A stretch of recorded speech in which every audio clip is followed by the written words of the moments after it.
This is October, November 2022 P22. What is meant by work done? So simply this is the product of force with the distance moved in the direction of force. You can look at the definitions and marking schemes as well. We just have to memorize them. He says convert, use your answer in A to determine the SI base units of power.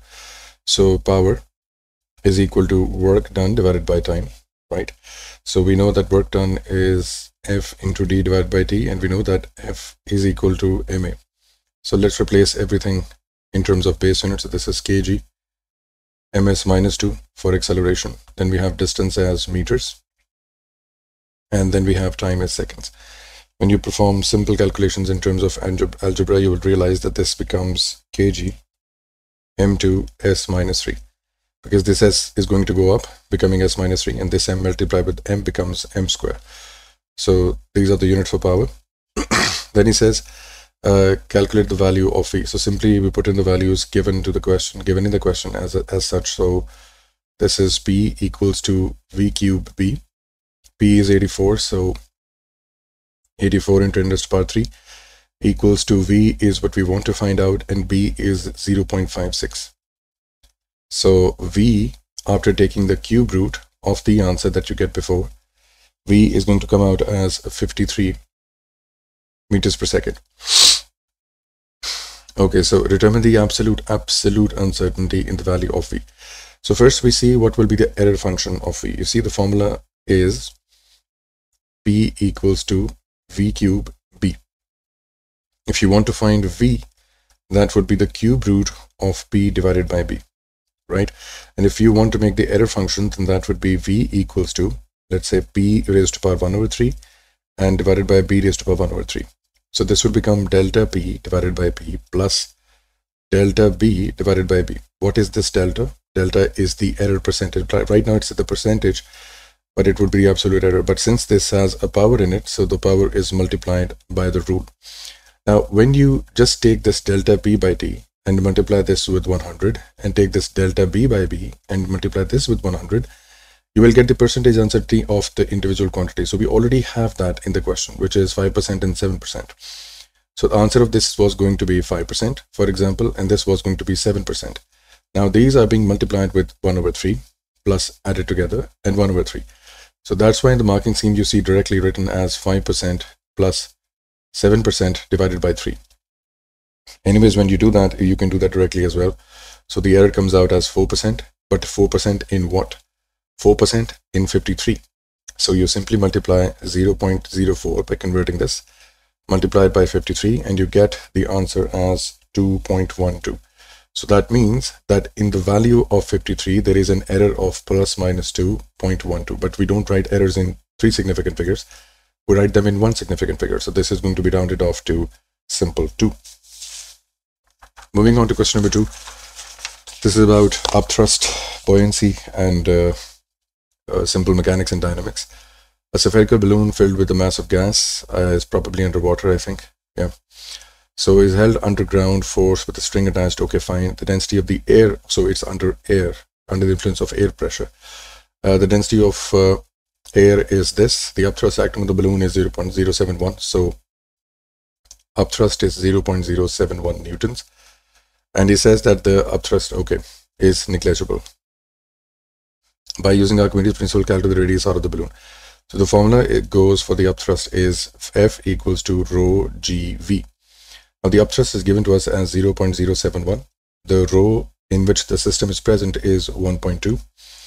G is 9.81, and V, volume of the sphere or of the balloon that has displaced the air around it.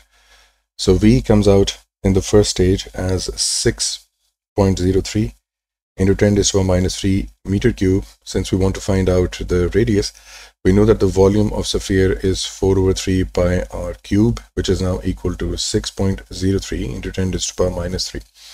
So it's a simple case of finding r cube. Don't forget to take the cube root eventually. So r comes out as 0.113, which will be 0.11. And it says total weight of the balloon and the string is 0.053. Find the acceleration. Very simple and straightforward question. You see, we are going to use the rule F equals to ma simply. And we can see that on the object, or in terms of the object, the weight is 0.053 and the upthrust is 0.071. So the resultant will be the upward force, which is 0.071, minus the downward force, which is 0.053, equals to mass into acceleration. Now what to do with about mass? You see, the weight of the string and the block is already given to you, so we can use the formula W equals to mg to convert it into mass. So that would be 0.053 divided by 9.81 multiplied by the acceleration. That is what we are trying to find out. So perform the algebra correctly and you will get your answer as 3.33 meters per second square, which is going to become 3.3. This is the question that we're looking for right now. Okay, so he says that it is moving at 1.4 meters per second when it started moving in the upwards direction, and when it reached a certain height, for example, the string broke off. While this broke off, it was moving at a speed of 1.4 meter per second. And briefly, it would of course start going up, but then start falling down again. But before it falls down, the speed was 3.6 meters per second. He says, by considering the motion of the block, calculate the height of the block above the ground when the string breaks, when this would have happened. So we have multiple options to try this. How we can do this simply is v square equals to u square plus 2as. Now the initial speed of the object while moving upwards is 1.4, but when it is going to come down, the final speed is 3.6. And all of this is happening under the influence of gravity, so there is only gravitational acceleration doing this job. So we're going to take 3.6 final speed whole square equals to u square, which is 1.4 whole square, plus 2 into gravity, which is 9.81 into s. You see, even if you consider the directions upwards and downwards, they are going to get squared and the direction vector is not going to play any part in this. So s, after solving this algebraically, comes out as 0.56 meters. So this would have been 0.56 meters above the ground when this would have happened. The next question is about drawing the graph, and this is a common question, common graph. So we know that it was released at a point of 1.4 meter per second, so just count the number of boxes properly. And when it eventually crosses, or when it eventually touches down the ground, the time was capital T. So that capital T would end up somewhere here, whatever that time is, and it ended its journey at a speed of 3.6 meters per second, but in the downwards direction. But we know that it is under the influence of gravity, so the gradient is going to be constant. So please make a straight line using a ruler, because you have two coordinates that are this one and this one. All right, so draw a straight line like this, but please make sure that they are exactly in front of 3.6 and 1.4. Question number 3. He says, state what is meant by the center of gravity of the object. All right, so again, please add this word that this is actually the geometric center. This is actually the geometric center where all the weight appears to act. The rest of the definitions from the book. Okay, we have a beam. This is again a moments problem and a vector component problem, but let's go with it. What he's going to ask you, he's going to ask you the vertical component of the extended wire. So the vertical component is going to look something like this.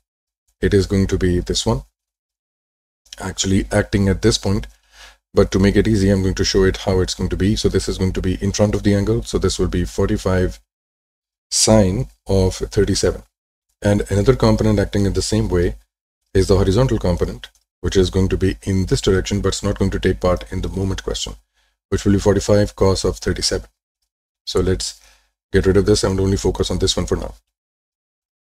So we have the vertical component as 45 sine of 37, which is going to come out as 27.1. But one more thing, if you wanted to calculate this from a different angle, for example, just for the sake of knowledge and understanding, you could have also taken this angle as well, which would be 90 minus 37. So 90 minus 37 becomes 53. So this angle would have been 53 degrees. You could have also taken this as 45 cos of 53 and you will get the same answer. But that's what you can try on your own by pausing the video, and you can see this in real time as well. Then he asks me that calculate the weight of the block. So we're going to use the moment of principle of moments to solve this question. We have the total length is 0.96 of the rod. So if this is 0.96, then the rod's weight will appear at exactly the center point, which is going to be 0.96 divided by 2. Okay, so that is how we calculate the distance of a weight at least. Now what's happening? The weight is clockwise, the block is acting clockwise, but this component is acting anti-clockwise, so the system exists in equilibrium. So I'm going to add these two components together and oppose it with this one by adding an equal to sign. So let's write down the equation. So all the clockwise component is going to become 23 the weight, the distance of the weight from the pivot, plus the component of W block, which is also clockwise, but how far away is W? So we take the distance from the pivot up to the point of action of force, which is 0.56 plus 0.20. So this will be 0.56 plus 0.20 equals to, which is being balanced by the anti-clockwise component, 45 sine 37, right? And how far away is it? This is 0.56 up to this point. So we'll simply write down. Now, instead of writing this 45 sine 37, you can pick up 27 instead. So 27.1 into 0.56. So when you perform the algebra, you will get the answer as 5.4 newtons, which will be the answer. The hinge exerts a force on the beam at end A. Calculate the horizontal component of the force. And this is the force component that I was talking about, that this is actually breaking down into two components. One was vertical and the other one will be horizontal in this direction as 45 cos of 37. To see how we make these components, you can check out the video of vertical or vector components of the AS syllabus, AS or A1. So this is going to become simply 45 cos of 37 degrees angle, and this is becoming 36 Newton. This answer is 36.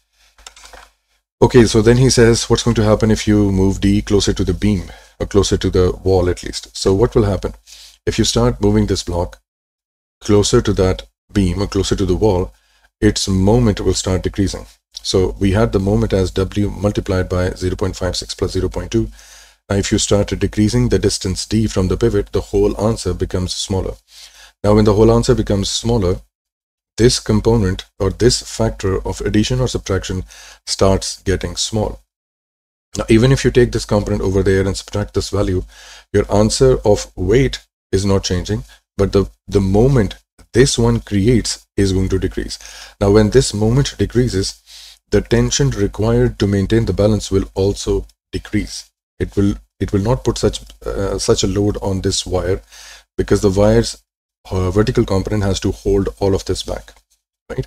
So the tension in the string or the load on the string is going to decrease simply.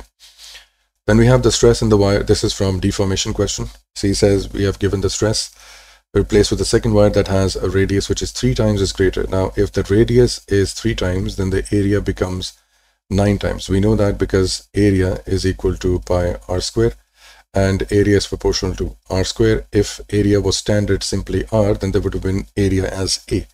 But if you increase the radius 3 times, then it is going to get squared, and this becomes 9 times the cross-sectional area right now. Okay, so 9 times the greater cross-sectional area. The tension in the string is unchanged. Calculate the stress in the second wire. So the formula for stress is force over area, right? So now we have, and this was giving us initially, this answer was 5.3 into 10 raised to the power 7 pascals as the original stress in the wire, right? Now this is the original case. We employ the new case now. So in the new case, what we have now is force divided by 9a. So if you isolate 1 over 9 separately and f over a separately, you can simply replace the standard case of stranded stress in this scenario, and you will get 1 over 9 into 5.3 into 10 raised to the power 7, which was given to us over here. So that means, in short, it means that the stress is going to reduce 9 times because the wire is now thicker as compared to before. If the wire is thicker, it will have less stress on it. Okay, so because it's mechanically stronger than before. Okay, so this answer is going to be 5.9 into 10 raised to the power 6. You could have done this by ratio method. You could have done this in this way. I've done it for you now. Question number 4 is about, looks like Hooke's law, and looks like about kinetic energy and spring energy or something like this. Okay, so it is compressed, and when it is released, it releases the block with a speed of 2.3, and the whole system is frictionless. The spring constant is given to us, and the mass of the block is given to us, which is going to be in kilograms as 0.25 kg. He says that Hooke's law is obeyed and everything converts from elastic potential to kinetic energy of the block. So calculate the kinetic energy of the block as it leaves the spring. Very simple, half mv square 1/2 into 0.25 into what's the speed as it leaves the block, that is 2.3. So this will be 2.3 square. Please don't forget to take the square. Students usually forget the square, which gives you the wrong answer. This is going to come out as 0.66 joules. So this is 0.66 joules. Calculate the compression of the spring immediately before the block is released. So how much compression would there be to give off, let's say, 0.66 joules? You see, this energy was given by the spring. So the energy of the spring is by the formula half Fx, or you could have used half kx square. Whatever you choose, we have all the values. So let's use half Fx. What was the force required by this? So we don't have the force right now, so I can't use this formula. I will have to use the formula of half kx squared because I have the values completely. So 1/2 into k, which was given to us as 420 newtons per meter, spring constant.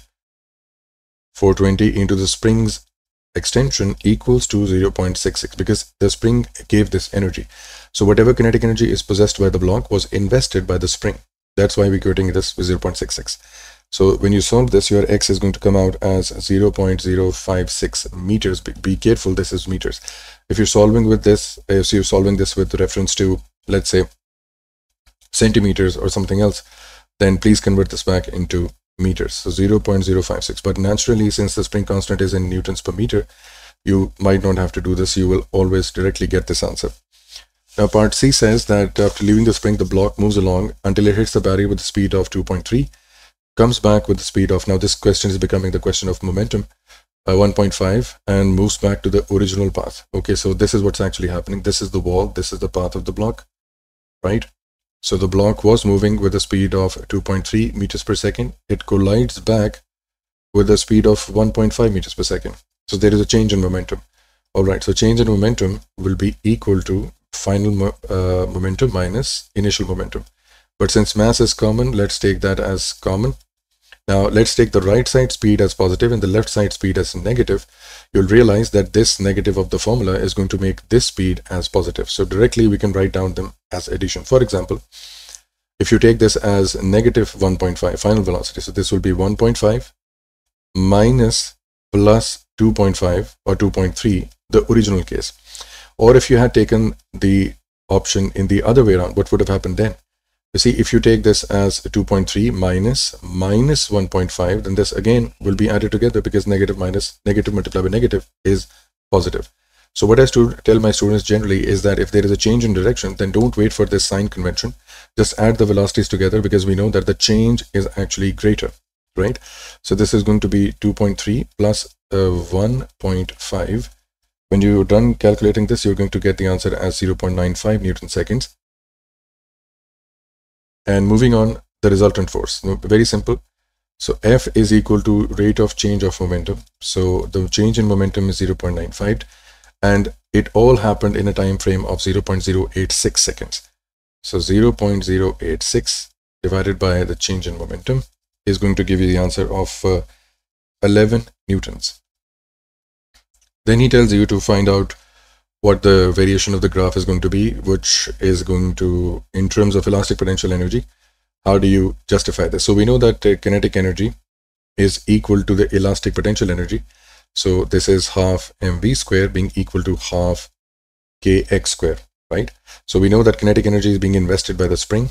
So the relationship between the kinetic energy and the extension of the spring is like a square. So this equation looks like a quadratic equation in this way.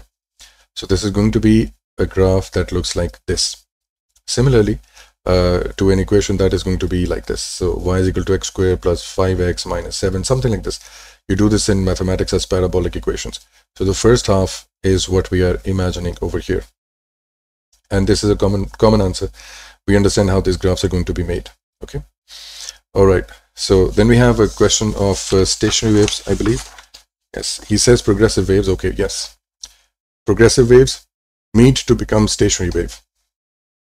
The two waves have the same amplitude, have wavelength, and frequency and speed because they're produced from the same source. This is what I've taught you as well, that the same speaker produces the sound, and let's say it bounces off from a wall.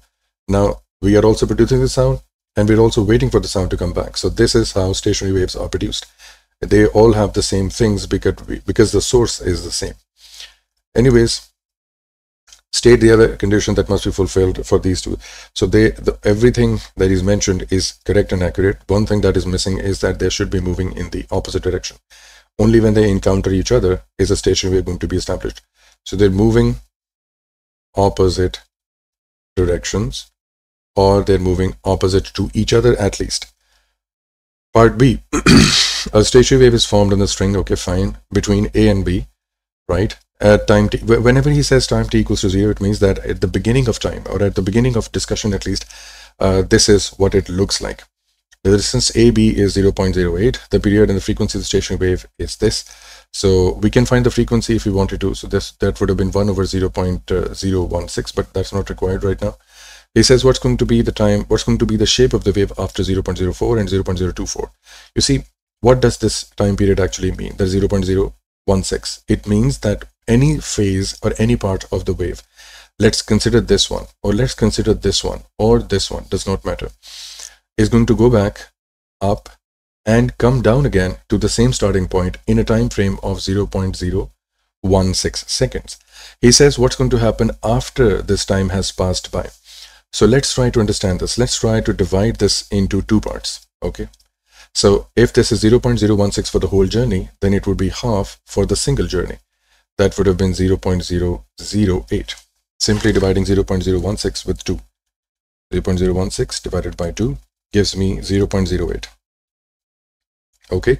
Now, since this is 0.04, that means I have to half this number again. This is just a hit and trial method, right?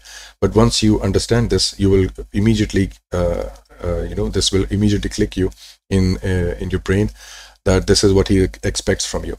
Okay, so 0.04 looks like that it is half the journey. So 0.04, next journey 0.04, coming back 0.04, coming back 0.04, making a total time of 0.016. That is how we understand the stationary wave now, right?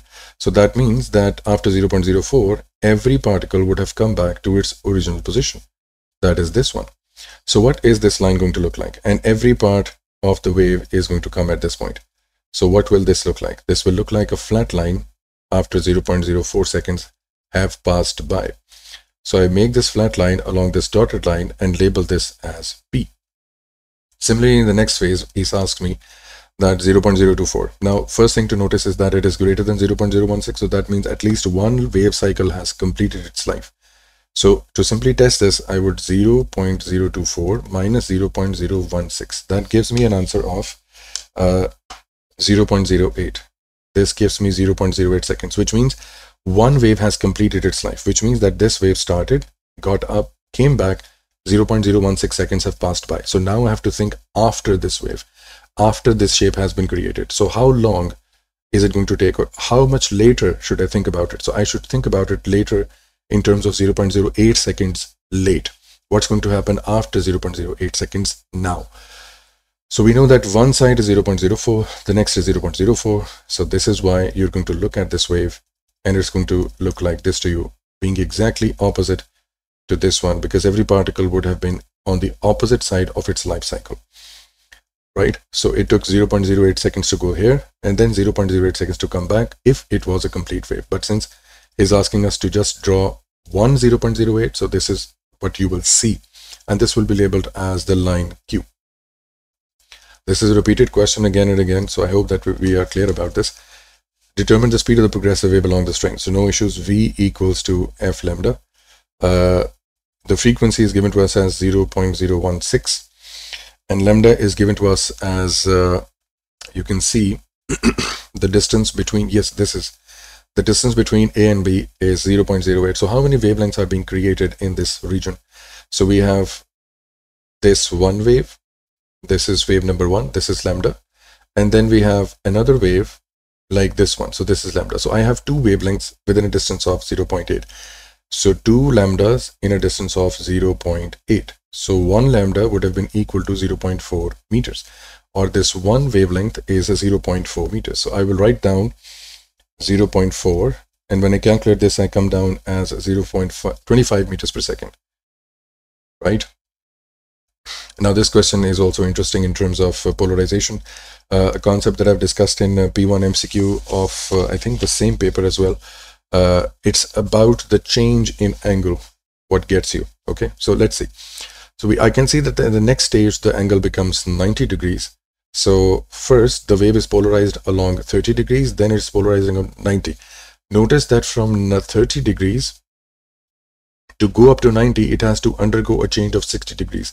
So always look at the change from one stage to the other stage. Okay, this is the issue with the polarization questions.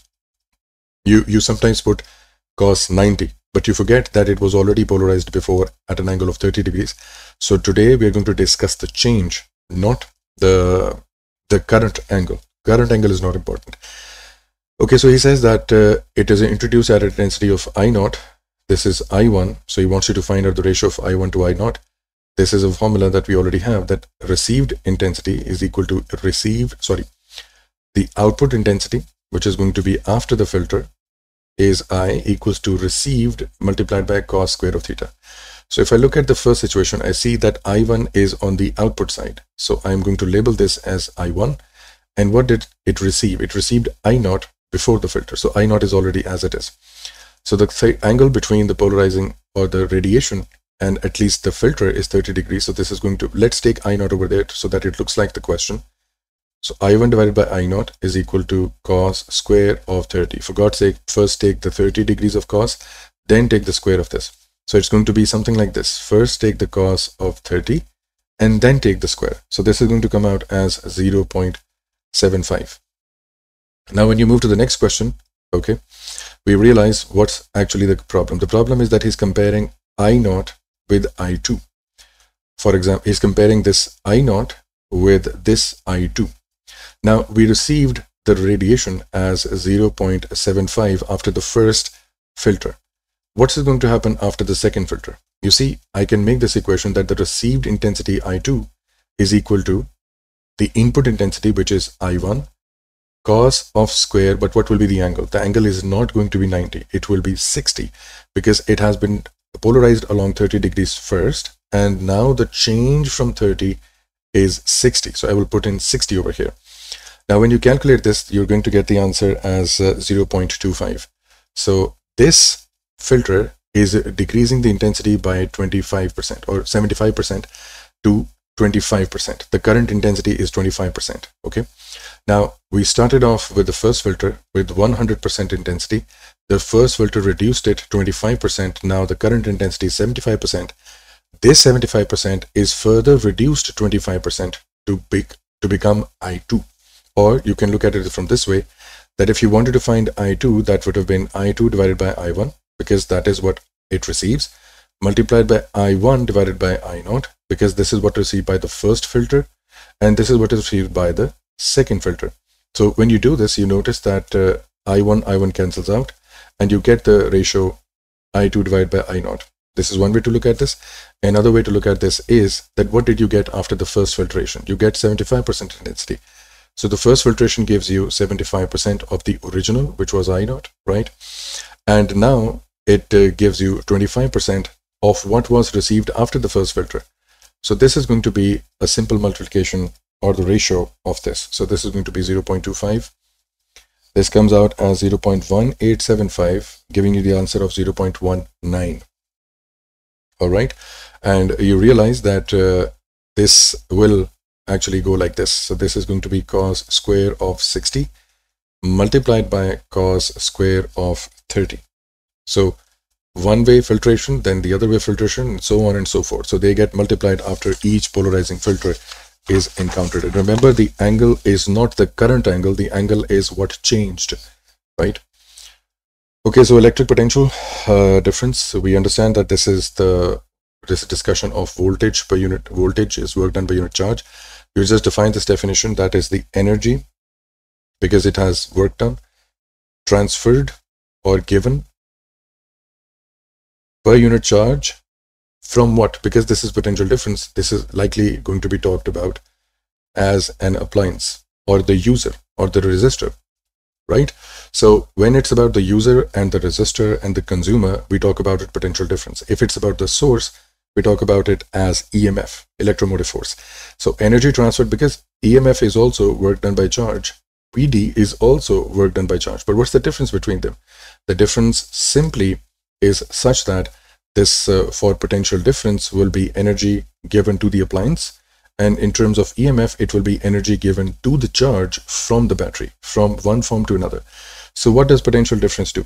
So what do appliances do? Your bulb, laptop, mobile phone, electric fan, air conditioners, electric motors in your house, what do?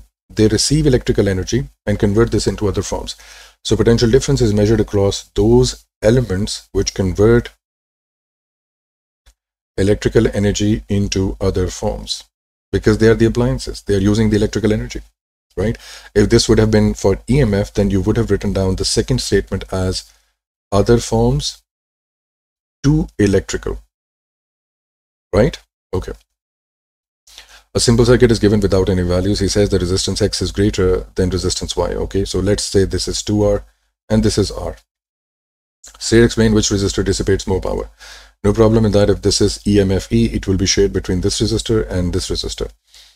So even if you, for the sake of understanding at least, if you were to find out the voltage, because we know that the power is equal to V square over R.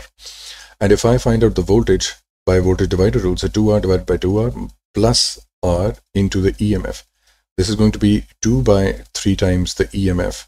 And this will receive only 1 by 3 EMF. So this is getting 2 times more voltage than the X is getting 2 times more voltage than Y, right? So if you apply both of them in the power equation, which is V square over R, you realize that this is 2 by 3 E whole square divided by 2R. And this is 1 by 3 E whole square divided by R.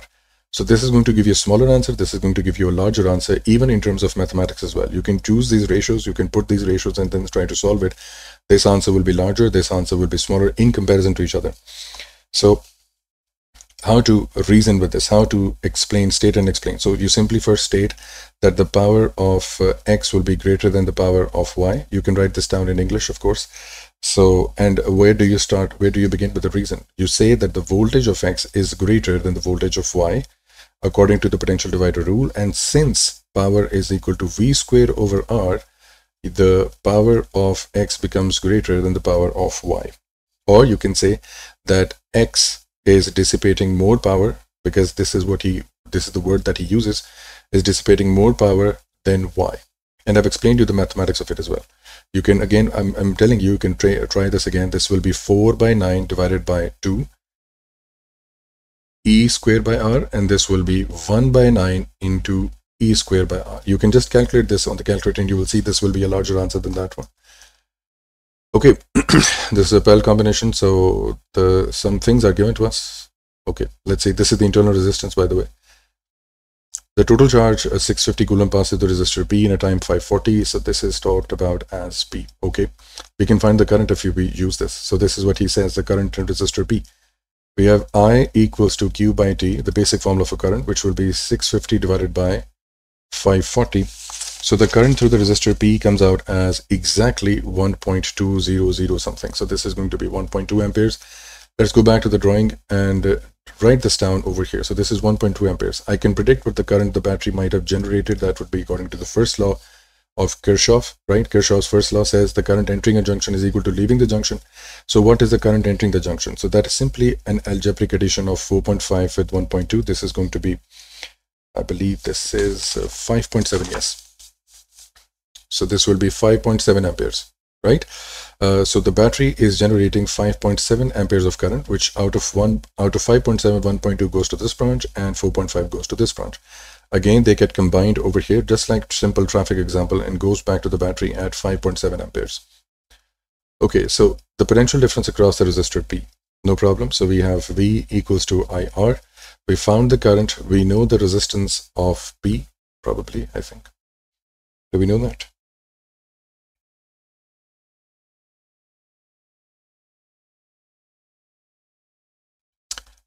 do we have extra? Oh, so we have energy, right?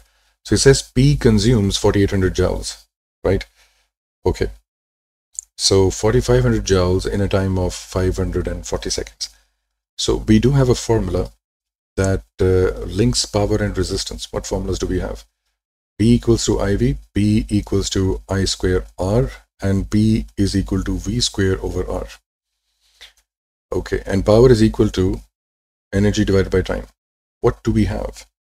We have the current, we don't have the voltage, we have the power in terms of energy and time. So let's try this equation. So we have energy divided by time equals to IV. The energy that we have is 4800 joules, which is mentioned in the question. He consumed 4800 joules, right, in a time of 540 seconds. So 4800 divided by 540 equals to current is 1.2 amperes and V is the voltage. Yeah, so we can find out the voltage by this method, and the voltage is going to come out as 7.4 volts. So this is 7.4 volts. I think this can be solved by another way, because we understand that voltage is equal to work done by charge as well. The work done is 4800 joules, and how many charges passed through that did this job? 650. So if you divide 4800 with the 650 coulombs, that is joules per coulomb, it should also give you 7.4. Let's try this. So 4800 divided by 640. Again, this is going to come out as 7.5, but I believe both should be the same. So 4800 divided by 540 divided by 1.2. Yeah, so I think both are correct. Yeah, you can choose any one of them, right?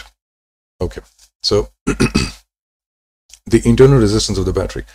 So the potential difference across this resistor component is 7.4 volts.